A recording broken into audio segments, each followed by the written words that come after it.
Ahora sí estamos aquí con nuestros panelistas de la mesa ancha. Vamos a estar hablando de esa reunión de ayer del Centro Democrático con el presidente Gustavo Petro para hablar de temas de reforma a la salud. Lo decíamos, muy seguramente no se iba a llegar a un acuerdo, pero el simple hecho de que se sienten a dialogar y a tramitar esas diferencias con respeto ya es un avance. ¿Quién quiere arrancar con este tema? Si quieren, yo arranco. Juana, que estuvo ayer ausente, se nos fue de concierto. Pero no crean, los extrañé. Volverlos a ver de lejos fue raro. Entonces, muy feliz de estar otra vez acá con ustedes. Es un poco lo que tú dices, Mari, que me parece muy interesante, y es, se abre una puerta de diálogo. Yo creo que aquí todos preveíamos que no iba a salir un acuerdo concreto, y menos en este tema de salud, lastimosamente, porque se hubieran podido llegar a ciertos acuerdos, ¿no? Pequeños, por lo menos, porque sí se necesita una reforma, sí hay ciertas cosas que nos llevan funcionando desde hace mucho tiempo y que hay que reformar. ¿Cómo, de qué manera era donde se podía hacer una negociación interesante? De todas formas, creo que es un paso importante de este gobierno, abrir ese espacio de comunicación, como ese túnel de intercambio que, por ejemplo, durante Santos no hubo.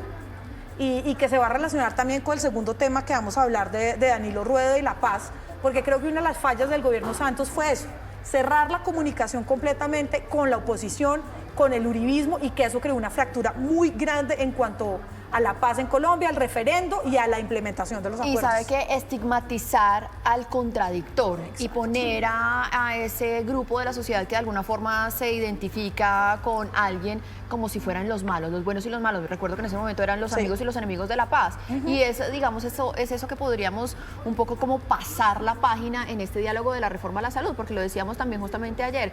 No importa, el hecho simple de que se llegue a un diálogo respetuoso y constructivo ya es un gran avance, y es lo que pasa aquí en la mesa ancha. Julio César seguramente muy pocas veces o nunca va a convencer a Juana o a Jorge Iván de lo que él piensa, pero el simple hecho de que estemos aquí dialogando de una forma democrática, tranquila, ya es algo muy bueno para el país. Pero mire Jorge que Iván. en lo del Partido Verde yo voy a estar de acuerdo con lo que dice Julio. Yo también, ya yo los lo temas. más probable es que esté de acuerdo también con Julio. En Colombia, tomarse un café tiene un alto valor simbólico. Incluso había en el imaginario una publicidad que todos recordamos de tomémonos un tinto, seamos amigos. Entonces, entre nosotros, en colombianos, tomarse un café es muy bueno porque es sentarse a conversar sobre lo que uno está de acuerdo y sobre lo que no está de acuerdo. Y mire que ayer hubo tres cosas de acuerdo, ahí se va avanzando. En que, por ejemplo, hay que tener más especialistas en la salud.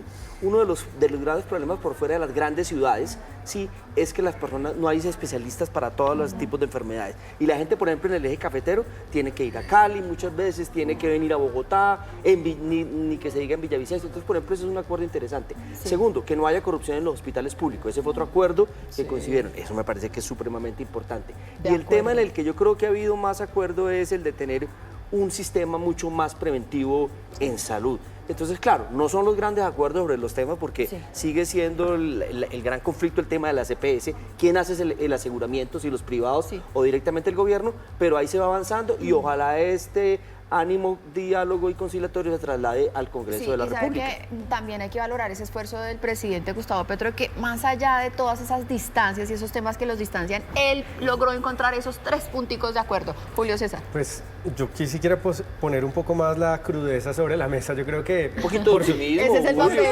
papel de Julio César. Un poquito de optimismo. Por supuesto, tampoco. Es bueno que hablemos. ¿No? Esa es la manera de no encontrar consensos, porque yo creo que en Colombia también sobrevaloramos los consensos. En democracia son importantes las diferencias, tanto como a veces los consensos. Pero aquí, digamos, es evidente que los actores estaban buscando sacar provecho político de esta reunión, ¿no? La oposición tratando de dilatar la discusión para que esto al final se caiga. Eso es lo que evidentemente busca la oposición, porque no está de acuerdo estructuralmente con la reforma de la salud.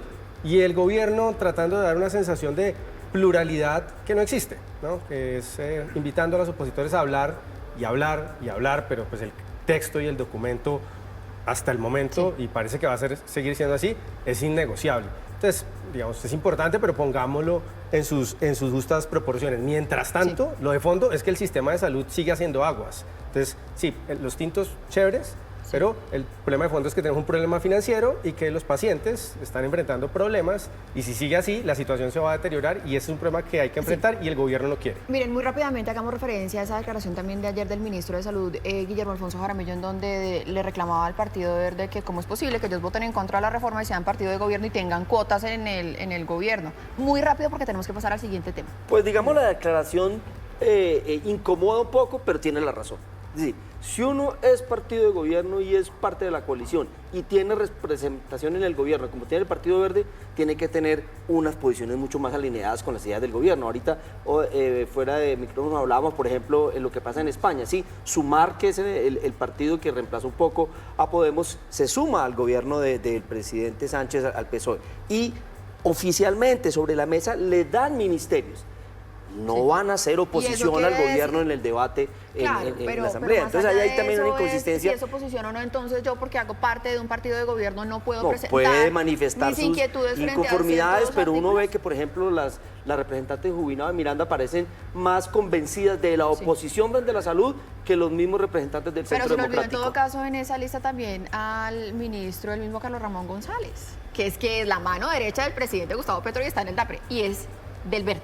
Y fue nada más y nada menos que el director del Partido Verde. Pero Juan Julio César el Rápido. Partido Verde juega a todos los bandos, ¿no? El Partido Verde no tiene una formación ni ningún interés, creo yo, ideológico o bienestar del país, sino que hay congresistas del Partido Verde que están haciendo carrera política autónoma y no están pensando en un proyecto colectivo. El Partido Verde es un partido de un montón de personalidades que están viendo cómo sacan réditos políticos. Cada uno luciéndose. Siendo yo contradictor profundo de esta reforma, pues esta reforma estaba implícita y estaba explícita en el programa de gobierno de Gustavo Petro, y el Partido Verde entró al gobierno que básicamente quería demoler este sistema de salud. Que ahora salgan a decir que no, pues esas son las incoherencias en las que caen. Otro tema, muy rápido porque se nos está acabando el tiempo. Este relevo que hay en La Paz Total ya no es el comisionado Danilo Rueda, sino Oti Patiño. Está endureciendo, o esto significa que el gobierno va a endurecer un poquito su posición en estas mesas de diálogo y en estos frentes que hay de negociación. Julio César, le cedí la palabra. Yo lo que digo es que ese va a ser un cambio de estilo. El estilo de Rueda era muy personalista. Digamos, todas las negociaciones y todos los diálogos y todos los acercamientos pasaban por él. Él iba y se reunía, no sé, en las montañas, se reunía en los sitios, y yo creo que eso le hizo daño al proceso. Con Oti va a ser más institucional la discusión. Un tipo también de la entraña del presidente, hizo parte del M19, hizo parte de las negociaciones que tienen ascendencia política. Su papel fue muy importante en la liberación del papá de Lucho Díaz, porque, digamos, fue muy firme con el ELN, y yo creo que va a ser un buen cambio. Ya era hora que saliera Danilo Rueda. Aquí insistimos en la mesa ancha que estaba haciendo un pésimo papel. Me parece que la persona elegida pues es la más apta en este momento. Lastimosamente, yo esperaba que fuera una mujer que llegara ahí a ese papel, una mujer como Vera Grave, por ejemplo, hubiera podido mandar un buen mensaje, porque pues el papel de las mujeres en la paz en estas negociaciones está muy... Pero como Eti elevado. sigue ahí, con el ELN la pueden poner. Evidentemente es el reconocimiento por parte del presidente de que La Paz Total pues va por muy mal camino, necesita un cambio de dirección urgente. Yo creo que traer una persona que ya tenía un liderazgo importante dentro del proceso de La Paz Total, pues tampoco es que traiga mucha renovación, y esperaría uno que hubiera venido alguien que tenga más representatividad ideológica y política en sectores más amplios de la sociedad, que no es Oti Y parece Patiño. una respuesta a la reunión con los cacaos. Así que ahora nos vamos a ocupar de otro tema también muy importante. Ya fue designado el nuevo registrador nacional en el país. Se trata de Hernán Penagos, ex magistrado del Consejo Nacional Electoral. ¿Qué tal ese nombre? ¿Cómo les suena? En principio a mí me suena bien, me parece que Hernán Penagos es un hombre estudioso, fue miembro del Consejo Nacional Electoral, digamos, es un hombre de la política. Todo indica que el registrador en Colombia es alguien que viene de la política, nos pasó con Vega, y vienen del Consejo Nacional Electoral. Pero quiero llamar la atención, muchas organizaciones, empezando por la MOE, pidieron que las entrevistas de los registradores ante los presidentes de las Cortes fuera transmitida y se conociera públicamente, y no fue posible. Entonces eso me parece que es problemático, a diferencia de lo que va a ser hoy en la Corte Suprema de Justicia, donde las audiencias de las candidatas a fiscal van a ser transmitidas en directo. Pero en general, en lo que a mí concierne, el nombre de Hernán Penagos me cae bien como Pero registrador. empezamos con una duda de transparencia, ¿o no? Porque eso, según lo que tú acabas de contar, hay una duda ya de transparencia, después además de venir de un registrador que ha sido...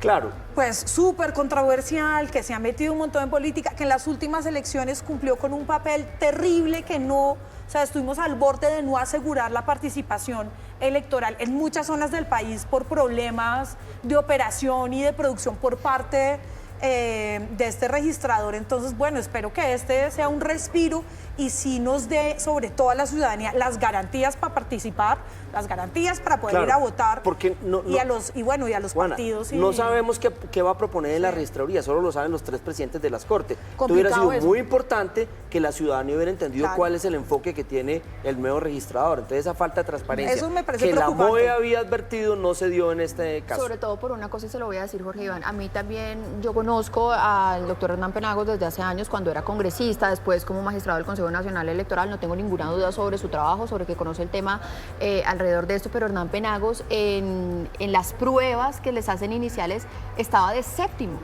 ¿Cómo pasa de séptimo a primero? Y Alexander Vega hace 4 años estaba de último y quedó de primero. Entonces, si la entrevista es tan determinante, hubiera sido muy Claro, bueno necesitamos que saber todos la cómo conociéramos. Lo que yo Julio creo César. que fue determinante también es las altas cortes están muy preocupadas por, digamos, no solamente ser independientes, sino proyectar independencia digamos, en un ambiente político polarizado, con una discusión profunda entre sectores ideológicos diversos.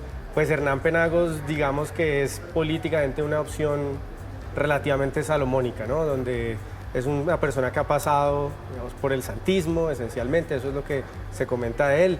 Y pues, digamos, las grandes discusiones políticas hoy entre el uribismo y el gobierno no está ni muy relacionado con el pacto histórico y ya no con el uribismo, tuvo Ya. su pasado uribista. Y yo creo que esa fue la razón política de peso que quizá en una entrevista, si eso es público, pues no queda bien, pero digamos, eso es un elemento que estuvo sobre la mesa. Saliendo del tema del registrador, también un comentario muy rápido sobre lo que viene ahora para la Corte y es la elección de la nueva fiscal, Juana. No, pues bueno, ya es hora que tengamos fiscal mujer y que esta decisión sea tomada lo más pronto posible. Y como decía en un momento antes, hablamos acá los 4, que sea tomada antes de que se acabe el año, ¿no? De acuerdo, la vacancia judicial empieza el 15 de diciembre. Sería muy bueno que hoy se dé la entrevista y antes del 15 de diciembre la Corte Suprema elija fiscal y no quede en interinidad.